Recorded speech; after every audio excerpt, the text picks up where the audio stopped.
Okay, I'm really excited that Mr. Ballin is uploading more again, but I was not prepared. I am so behind. That's all I want to say. He's pushing out these videos. Come on now, I gotta keep up. The early morning hours. Sucked up. Let me restart it. The early morning hours on a Saturday in 2013, a man dressed all in black hid in the shadows on a side street in downtown Antwerp, Belgium. The man had lost track of how long he'd been there, but he didn't care. He'd hide in the shadows for as long as he had to, waiting patiently for the perfect moment that he knew was gonna arrive eventually. And then finally, stumbling footsteps approached, and the man crouched down and got ready. But before we get into that story, you may have noticed that today is a Wednesday, and you may be asking yourself, why am I getting a new story on a Wednesday? Well, beginning this week, you're going to get 2, 3, even 4 new Mr. Ballin videos each week right here. So, if you're a fan of the strange, dark, and mysterious delivered in story format, then you've come to the right place, because that's all we do, and we do upload 2, 3, even 4 times a week. So, if that's of interest to you, please sneak into the like button's house and lay hundreds of mouse traps inside of their bed. Also, please subscribe to our channel and turn on all notifications so you don't miss any of our uploads. Okay, let's get into today's story. Yeah. Oh, dice roll. Dice roll.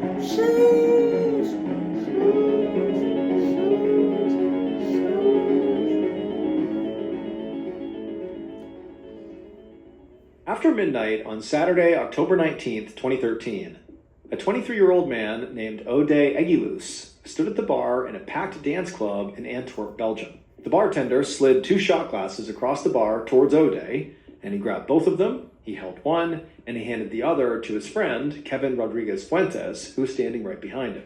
It was Kevin's birthday. So Hodei raised his shot glass and shouted happy birthday in Spanish over the pounding dance music, and then the 2 young men slammed back their drinks. Hodei had moved to Antwerp, Belgium from Spain about 6 months earlier when he had gotten a job as a computer engineer. When he'd arrived, he hadn't known anybody. But he'd met Kevin at a beer festival, and the 2 of them had gotten along right away. And Kevin was from the area, so he'd introduced Hodei to a bunch of his friends and shown him the best spots to hang out in the city, and the 2 had gotten very close very quickly. Now, standing at the bar after, taking their shots, Kevin tapped on Hodei's shoulder, and he pointed out at the dance floor, and he grinned, because there was a group of young women about their age all dancing together out there. And so the 2 young men, they headed out to the dance floor to go speak with these girls. And from this point on, the night really became a blur for Hodei, who kept going back and forth from the dance floor back to the bar for more drinks. But, despite that, Hodei was having a great time.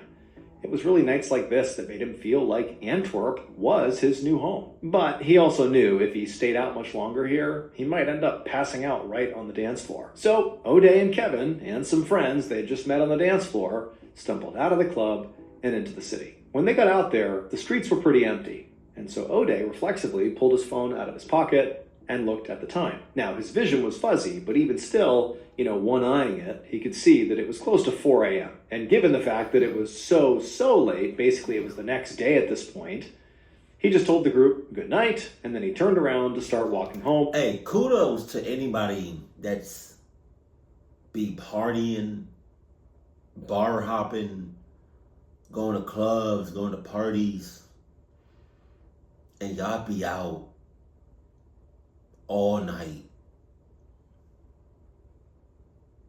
Like, I've never been that person. And I don't know if I ever will be that person. I don't understand. Like, how do y'all do that? How do y'all do that? Like, y'all be out. Jesus. That's too, y'all got it. To go to bed.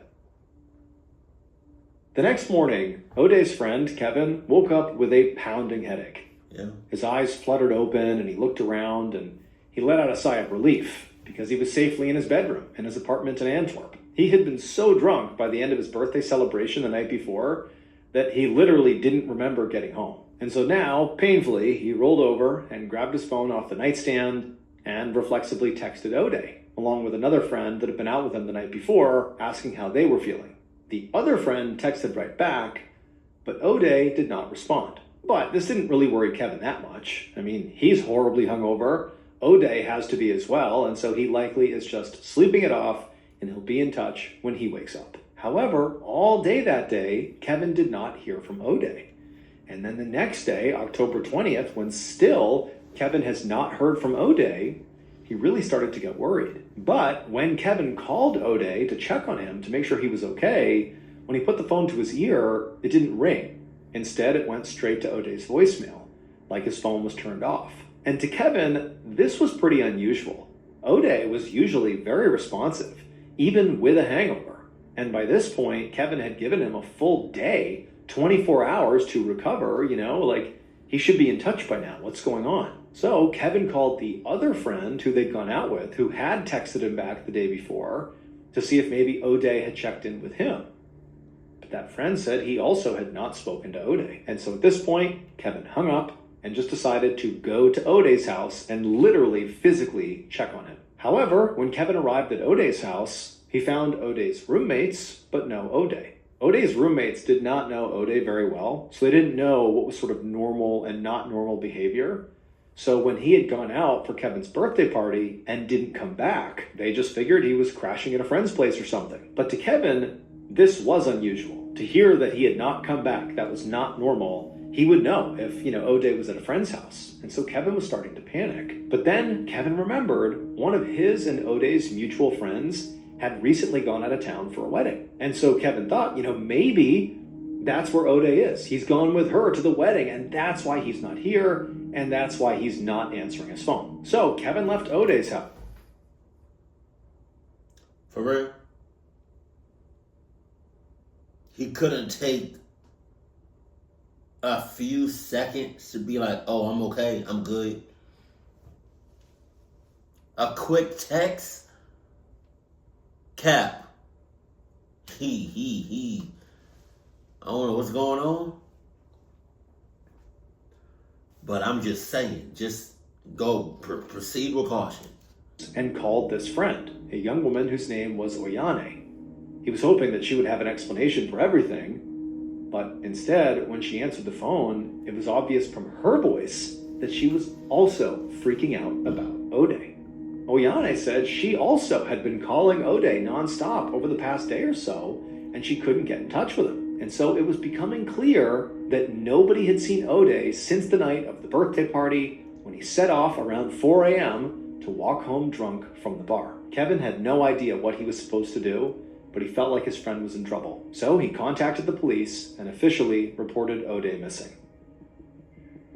The following day, Monday, October 21st, Kevin sat in a small room across from members of the Missing Persons Unit of the Belgian National Police. And as soon as the officers started asking Kevin questions, it became clear that this was going to be a very frustrating meeting for everybody. Because no matter how hard Kevin tried, he literally couldn't remember much at all. His memory of his and Hodei's night out on his birthday were really just blurry images and pieces of random conversations because, he was drunk. But Kevin... Yeah, I don't care about none of that. You were the last person to see him. 1 year to 57 years in prison or jail, whatever's worse. Managed to remember what Hodei had been wearing. He had a gray hooded sweatshirt and a black and white checkered scarf. And he also knew the area of town specifically where they had gone out. But really that was it. And so by the time Kevin left the police station, he felt like he was really letting his friend down. And he just couldn't handle the idea that now he would just have to sit around and wait and hope police magically found him, when right now, Hodei, wherever he was, could be in trouble or hurt or something. He just felt like he had to do something. Oh. So that afternoon, Kevin met up with some of Hodei's other friends, and together, they began hanging posters all around the city that had pictures of Hodei on them. Antwerp was a very busy city, filled with bars and restaurants that stayed open very late, so they were sure that somebody had to have seen Hodei while he was walking home. He couldn't have just disappeared into thin air. People don't do that. Meanwhile, detectives in the Missing Persons Unit got to work. Now, Kevin had not given them a ton to go on, but knowing where in the city he and Hodei had gone out and what Hodei had been wearing did actually turn out to be quite helpful, because with this basic information, police were able to collect CCTV surveillance camera footage from outside of the bars, restaurants, and street corners where Kevin and Hodei had been. Okay. And it didn't take them long to pick up on Hodei's trail. The investigators were hoping to find footage of Hodei getting into a cab or some other vehicle, or maybe wandering into a building, or even evidence that he'd been attacked in some capacity. And at first, they thought that is exactly what they'd found. Because on camera footage, around 4 a.m. on the morning Hodei disappeared, the police saw him wandering down this dimly lit side street on his own. His black and white checkered scarf really jumped out on the footage, and the police watched on video as this man suddenly came out of the shadows and rushed Hodei. The man attacked Hodei and stole what looked like Hodei's wallet right out of his pocket, and then the man took off running. And as disturbing as it was, the footage did not actually surprise the investigators very much. While Antwerp was not a particularly violent place, it was a big city, and drunk people wandering home at night did occasionally get mugged. However, what the investigators saw next on the surveillance footage did completely shock them. Because after the mugging, Hodei had pulled himself together and kept heading down the street. And on footage taken a few minutes later from a different camera, the police saw Hodei still wandering on his own when suddenly 2 new men rushed up, attacked Hodei, took his phone, and then they ran away. Meaning, in the span of just a few minutes, Hodei had been mugged twice by 3 different people. And none of the investigators had ever seen anything like that. It was like something you'd expect to see in a movie or a TV show about a guy cursed with bad luck or something. But as bizarre as this was, investigators now had something to go on. They didn't know if these muggers, the 3 men, were connected in some way, or if this had truly been 2 random, unconnected muggings. But Hodei's cell phone and wallet had been stolen by these guys. So they could track Hodei's cell phone data and also his credit card info, and the investigators hoped that would then lead them right to Hodei's attackers, and they could figure out what their affiliation was and why they targeted Hodei, and hopefully where Hodei is now.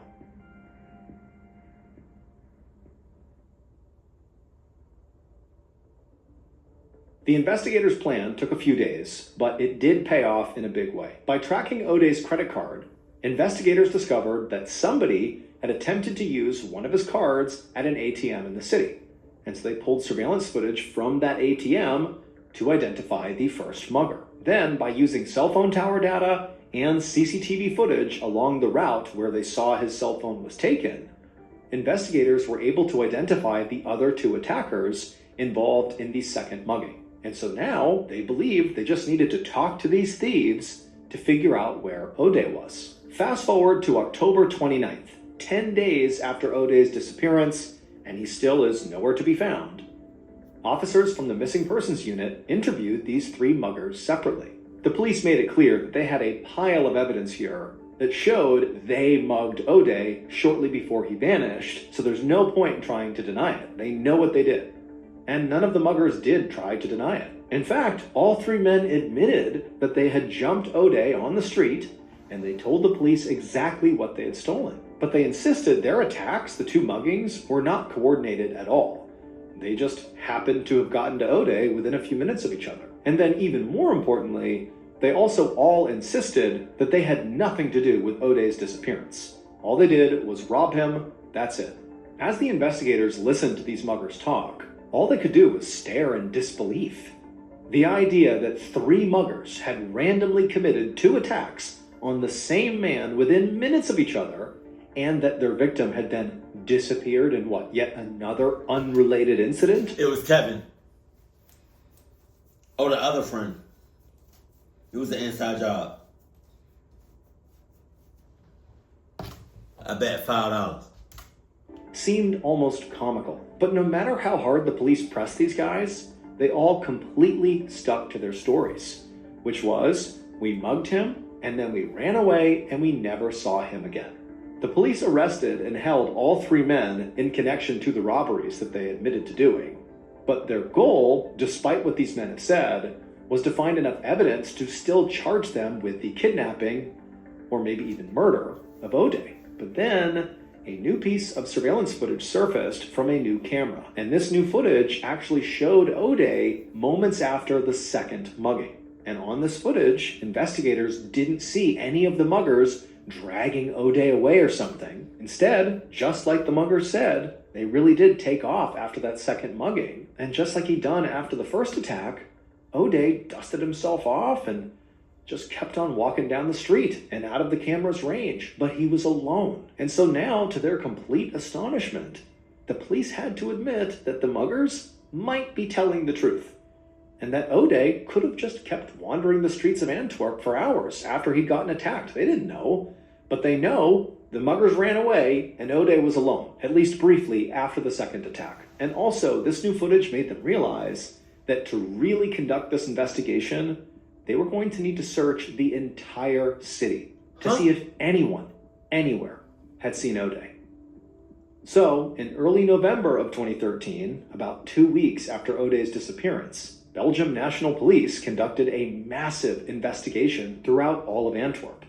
They visited all the bars, all the restaurants, all the clubs in the area roughly where Hodei and his friends had been out partying. But no matter who they spoke to, no matter where they went, nobody knew where Hodei was or what happened to him. But as they hit all these dead ends, the investigators' search continued, and it sort of slowly migrated north through Antwerp in the rough direction where Hodei had been last seen walking, away from the city center and towards the banks of the River Scheldt, which runs right through Antwerp on its way to the North Sea. On the evening of November 7th, so by this point it is 19 days since Hodei was last seen, several detectives from the Missing Persons Unit stepped onto the deck of a very unique structure that literally floated on the River Scheldt. The structure was called the Bod Boat. That morning, police boats had been dragging the river itself and were searching the riverbanks with dogs, looking for any signs of Hodei. But the search of this river couldn't be completed without a stop at the Bod Boat. So the Bod Boat was basically a massive club, bar, and high-end restaurant that had been built into a converted ship that was moored right in the middle of the stretch of the river that police were dragging. But the biggest attraction of the Bod Boat was not the food or the dancing. It was the almost Olympic-sized swimming pool that had been built into the deck of the ship, and it looked like it was floating right on top of the river. People referred to it as the world's largest floating swimming pool, and it was always packed. The Bod Boat had a very good, very wide, unobstructed view of the city and the river. And so the detectives were hopeful that if Hodei had passed by, someone on the Bod Boat likely would have been able to see him. So now the detectives split up and began interviewing the Bod Boat staff and the patrons, asking if any of them remembered seeing a young man in a distinctive black and white checkered scarf on the morning he went missing. Now, at this point, pretty much everybody in the city had already heard of Hodei. I mean, his face was plastered on posters everywhere, and people really wanted to help. But as detectives talked to everybody at the Bod Boat and the pool and the bar and the restaurant, everybody, as much as people wanted to help and thought they might have tips that could help, nobody had anything that was meaningful. Somebody knows something. Clock the shits. Somebody knows, I don't know.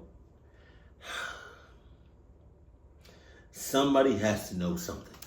And so eventually, the investigators had to leave the Bod Boat, and they just spent the rest of the afternoon on the banks of the river, watching the Marine unit do its work. But just like on the Bod Boat, there was nothing found in the river itself.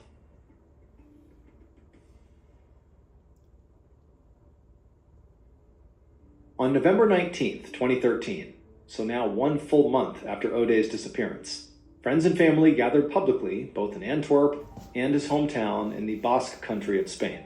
In Spain, his family made it clear that they still hoped Hodei would be alive, and that this gathering was not a memorial. It was instead to show their love for Hodei and to bring continued attention to his story so he could be found. In Antwerp, Hodei's friends tried to convey the same message with their meetup, that Hodei had to be out there somewhere and he might be okay. We just need to keep looking. However, by the end of 2013, so now over 2 months after Hodei's disappearance, it became clear that the police investigation was really not making much headway at all. Police still had those 3 muggers in custody in hopes that maybe they would crack and they would admit that they had done something to Hodei after the muggings. But the three men had not changed their stories at all. And also, after over a month of canvassing the entire city, no new evidence had really surfaced at all. And so Hodei's friends and family really began to worry that the police might just abandon the search because there was nothing they could do. But then, starting in the early summer of 2014, so a little more than 7 months after Hodei first disappeared, something incredible happened. Hodei's story went viral, and not just in Belgium or in his native Spain, but all across Europe. And this really is not how things typically played out.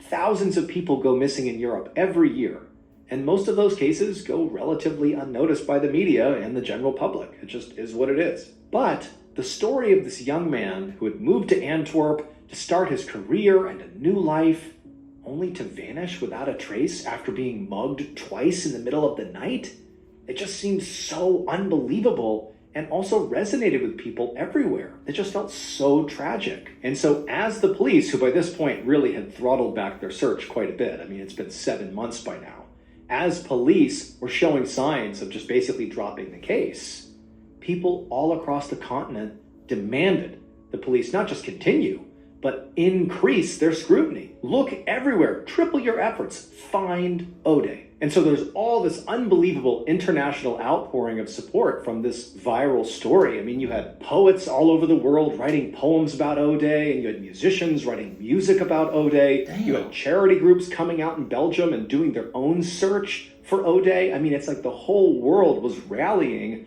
to get the Belgian government to act. Like, triple your efforts, find Hodei, he's out there. And then what sort of pushed it over the edge was in October of 2014, as the first anniversary of Hodei's disappearance approached, one of the most famous soccer players in the world, Cristiano Ronaldo, played a game with images of Hodei on his jersey.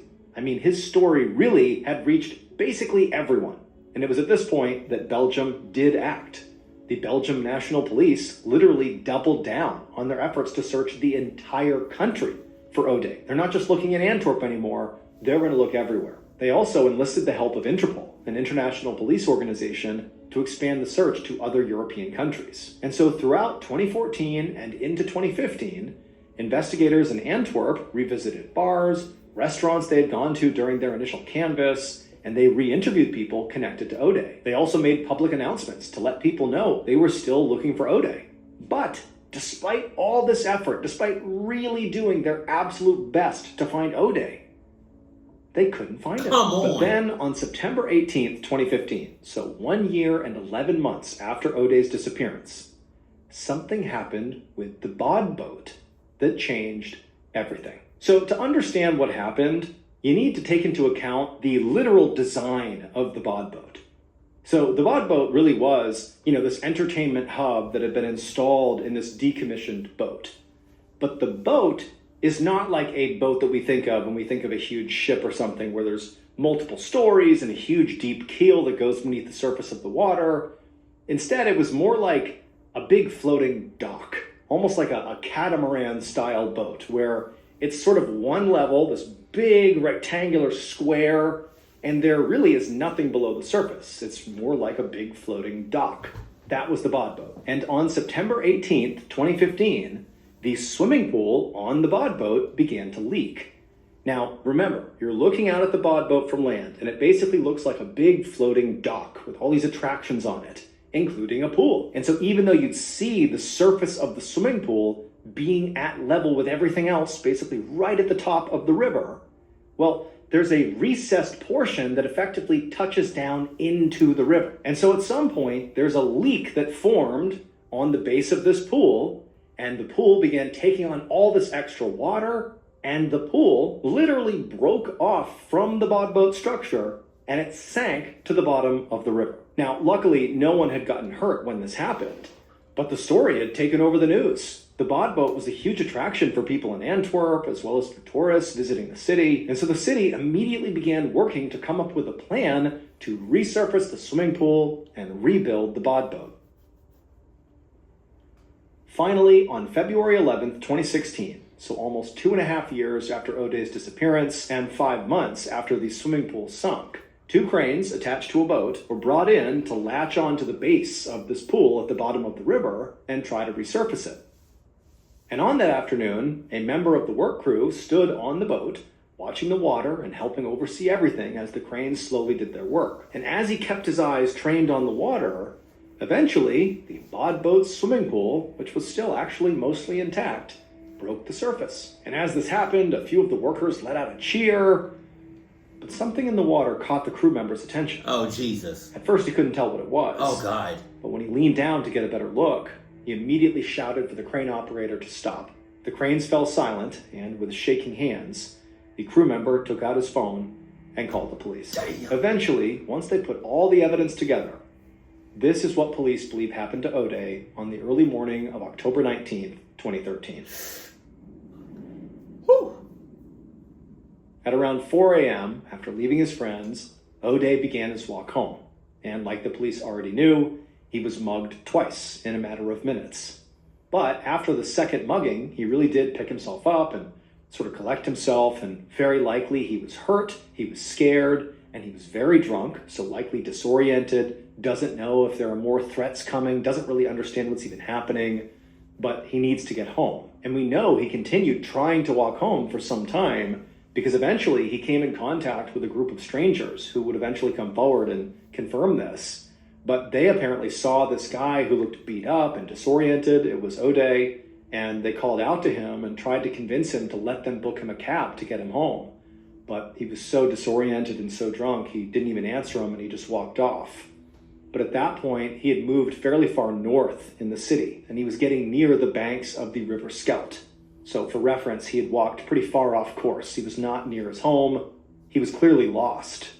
And at some point in his disoriented, scared, drunken state, he tripped and actually fell into the river.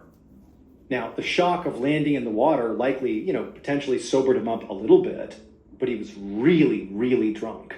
And so even if he had tried to swim and get to shore, there was a strong enough current that it would have been fairly difficult to get out of the water.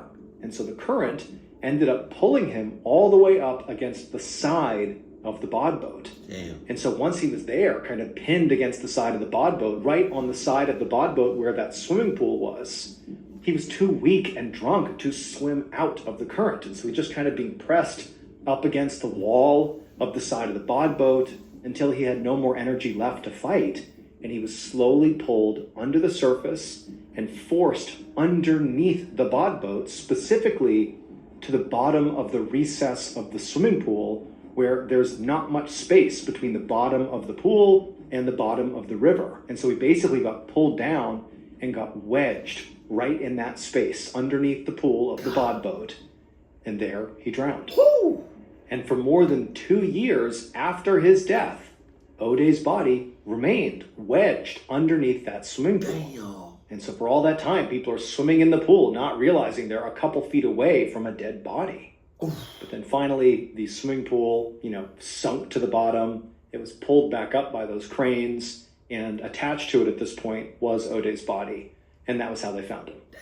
The muggers who attacked Hodei were ultimately convicted of robbery, and they all served approximately 4 years in prison. Now, the muggers were never actually shown to have any direct connection to Hodei's death. And while authorities believe the most likely scenario is that Hodei simply fell into the water, they were never able to officially rule out foul play. Hodei's parents have called for further investigation. He was drunk. Look, he was drunk. He was drunk as hell. But I'm just saying, I don't understand is, and maybe I just have to go back, but why did his friends leave him? Did they all separate after I have to go back. Because did they all separate after the club? Called this friend, a young woman whose name was Hodei. It was really nights like this that made him feel like Antwerp was his new home. But he also knew if he stayed out much longer here, he might end up passing out right on the dance floor. So Hodei and Kevin and some friends they had just met on the dance floor stumbled out of the club and into the city. When they got out there, the streets were pretty empty. And so Hodei reflexively pulled his phone out of his pocket and looked at the time. Now, his vision was fuzzy, but even still, one-eyeing it, he could see that it was close to 4 a.m. And given the fact that it was so late, basically it was the next day at this point, he just told the group good night, and then he turned around to start walking home to go to bed. Okay, so mind y'all, they all had drinks. And he just told them, he just decided just to walk off by himself. Damn.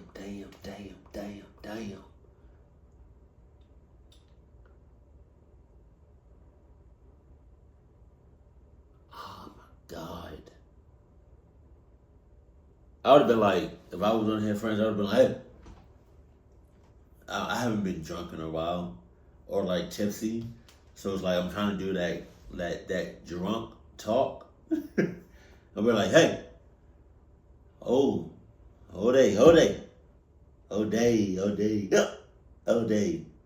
You should come with us. Mm-hmm.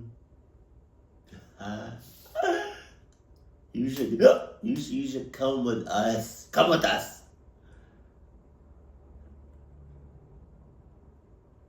In my house.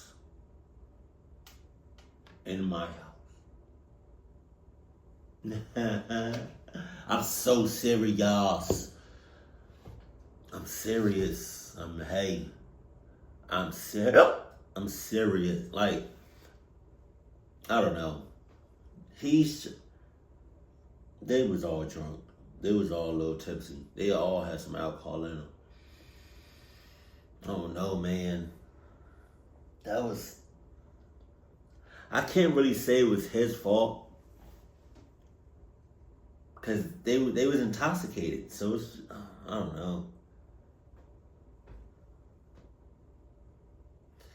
And you see, like, I'm the type of, like, person that when I drink, right, and I get drunk, I'm a cautious drunk.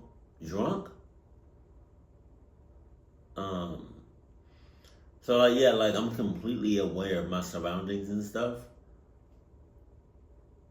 but I'm also drunk at the same time.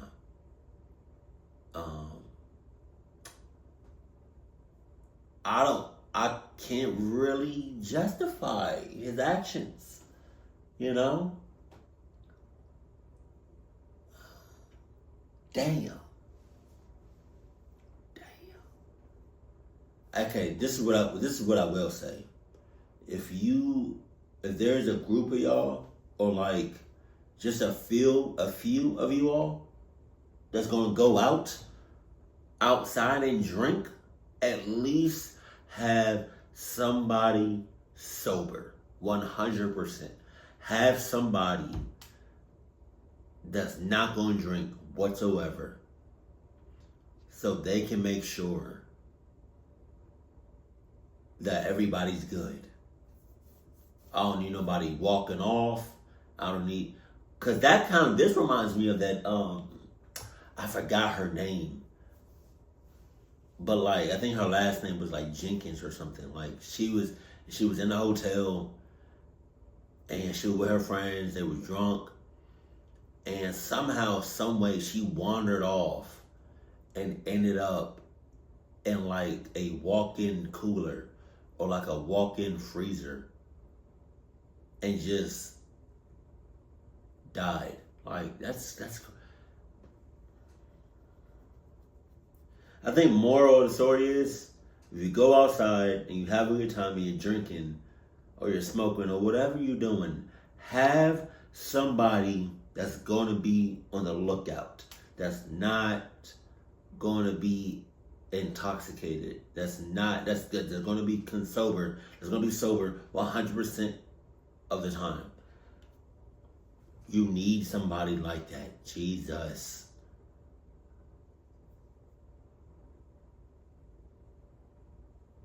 I'm sorry, brother. I'm sorry. Keep it cool, keep it classy, and I love you. Stay happy. My family.